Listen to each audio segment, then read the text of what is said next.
Our new house was finally finished, and I was so excited that our new life was about to begin.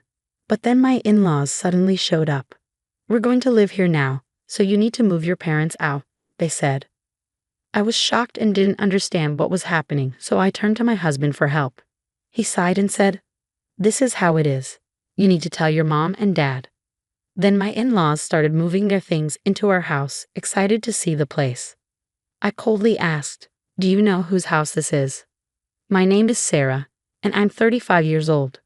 I work in an office, and my husband, Jack, and I have been married for 3 years. We don't have kids yet, but we're happy together. But lately, I've been worried about my parents because they're getting older and their health is getting worse. So I decided to talk to Jack about the possibility of living with them." Jack said, "I don't mind living with your parents. It will be good for both of you." "Thank you, Jack. I'm so glad I married such a kind person." We planned to move in with my parents, but there was a problem. My parents lived far from the city, and it would be hard for both of us to work from there. Plus, our apartment was too small for 4 adults, and we didn't even have space for a baby if we had one. I came up with an idea. "What if we build a new house?" Jack's face lit up. "I like that idea. Let's build a house where everyone can live comfortably." He agreed, and we quickly started planning to build a new home. When I told my parents, they felt bad at first, but when I explained we were thinking about the future, like when we have kids, they understood. It made me happy to see them supportive. Jack and I met with a real estate agent to discuss the details. We wanted to find a place close to a hospital for my parents and near a train station for us. We thought about how many floors the house should have and how big it should be.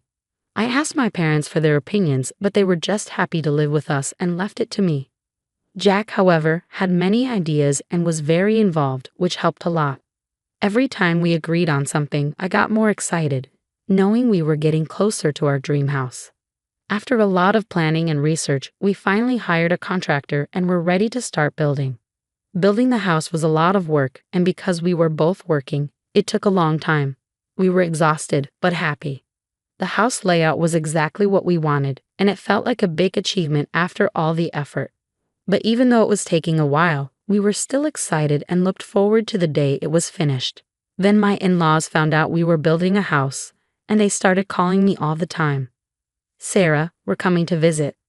I heard you're building a house." "Yes, that's right. It should be ready by the end of the year." "That's wonderful. Tom is doing great. Why don't you come by sometime and we can talk more?" My husband and I went to visit them for the weekend. When we got there, they greeted us with big smiles. "Congratulations on your new house. Isn't it exciting to build a home?" my father-in-law said, smiling as if it was his own. "Yes, I'm really looking forward to it. I want everything to be perfect, but I also want to move in as soon as possible. It's been a busy time," I replied. We talked excitedly about the house. "Oh, I want to see the floor plan," my mother-in-law said. Jack showed her the pictures on his phone. "Wow, this house is huge. There's plenty of room for everyone," she said. "Yeah, we're planning to live with my parents, so we need this much space." "Living with your parents?" My in-laws looked at Jack, surprised. "You're moving in with Sarah's parents?" "Yes, that's right. Sarah's parents have been having trouble with their legs and hips lately, so we decided to move in with them. That's why we bought a new house." "I see. Well, good luck then." I could tell that my mother-in-law and father-in-law's tone had changed. I started to understand why they weren't happy about this. They probably didn't like the idea of my parents living with us instead of them. So I decided to change the subject. "How are you guys doing? Are you feeling okay?" "We're fine. Nothing has really changed." "Yeah, just the same old routine." "All right then. Let's talk about the new house. Do you know which room your parents will take?" "Oh, we're thinking about this room." My husband didn't seem to notice that his parents were upset, but I could tell that they weren't too happy about my parents moving in with us. They didn't like that my parents were a priority over them. I felt a little bad for them, but since we were building the house with my parents in mind, I thought they should understand. But it seemed like my in-laws didn't see it that way. The house was coming along nicely. Every time I visited, it looked more like our dream home. I was excited, but I also wanted to make sure everything was done properly. I went to see the house with my parents, and they were so happy to see it. I was glad I could do something special for them. But there was something bothering me. My husband had been visiting his parents more often, especially on weekends. Are you visiting your parents again this weekend? Yes. You've been going a lot lately. I need to take care of them. That's why I'm visiting them on my days off. That's so thoughtful of you. Do you want me to come with you? I was worried that my in-laws might be upset. I knew they would be sad that they weren't living with us. So I thought I could help out and show them kindness too. But my husband said, no, it's fine. I'm okay, and went by himself. I was okay with that, but let him know that I'd be there if he needed me. The house was finally done. When the moving day arrived, my husband and I were so excited. We packed up our things and headed to our new house with big smiles on our faces. When we arrived at our new home, I was so excited to finally see it. The house was stunning, and I couldn't help but say wow as I looked at it. I was imagining a life where I'd be cooking while my husband and kids played in the yard and we'd have barbecues together. It felt like the start of a new chapter. My parents were still stuck in traffic, so I decided to wait for them and let my husband know what was happening. But then, unexpectedly, my in-laws showed up. I was shocked and wondered, why are they here? They got out of the car, smiling, and said, we're here. What an amazing house. This is something you can brag about. Isn't it wonderful? Sarah has great taste, my father-in-law said. Yes, I agree, I replied, still confused by their sudden appearance. Then, to my surprise, they started unloading luggage from their car. I rushed over to them. What are you doing? Why are you unloading that? They said, we're moving in today. You need to get rid of your parents. I was completely confused. What are you talking about? My mother-in-law sighed and explained. Normally, a wife is supposed to take care of her husband's parents, so we should live here. What? No. Go call your parents. We're busy moving, I said, frustrated.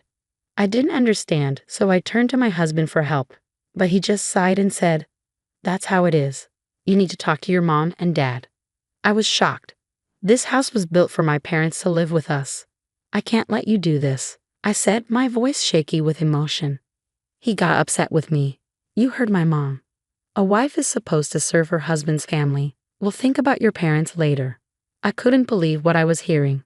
It felt like my husband had been influenced by his parents, or maybe he always thought this way. You two need to take your stuff out of here, I snapped. My mother-in-law and father-in-law ignored me and started going through the house as if it were theirs. They were admiring the place with big smiles, and I said coldly, do you know whose house this is? My mother-in-law looked at me and said, it's Jack's, of course. I couldn't hold back. Don't act like this is your home just because Jack is supporting you and built it for you, I said firmly. They were upset, not even letting me explain myself.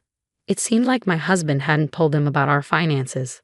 Why did he even build this house if he's just going to let your parents move in? They said. I felt terrible for Jack, realizing how much pressure he was under from his family. I couldn't take it anymore. I was tired of being misunderstood. If you insist on living here, then I will have to ask Jack to return the money I paid for this house, I said firmly. My in-laws looked at me confused. How much did you pay for this house? Probably nothing, right? $100? They laughed. But my husband didn't say anything, his face going pale. I looked him straight in the eyes and said, are you proud of yourself, letting this go on without telling the truth? He seemed lost and asked, what are you talking about? My mother-in-law tried to explain. Jack didn't want to say anything, so I had to tell them. I looked at them both and said, I bought this house with all of my savings. If you want to live here, you'll need to pay me the $500,000 it cost. Their eyes widened in shock. They looked at my husband for confirmation. When my in-laws asked my husband if I really bought the house, he quietly confirmed it. Sarah bought the house. She's head of her department, and her salary is much higher than mine. His parents were shocked. But you've been with your company for so long. Yeah, but I've made a lot of mistakes at work. I'm not moving up, and now I'm even taking a pay cut. I make less than a new graduate, my husband confessed.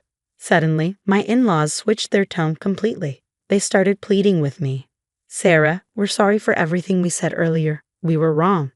Please forgive us and let us live here. I was furious. No, I bought this house to live with my parents. I won't allow you to take their place. If you want to live here, You'll have to pay me $500,000. They looked at each other and said, "We don't have that kind of money."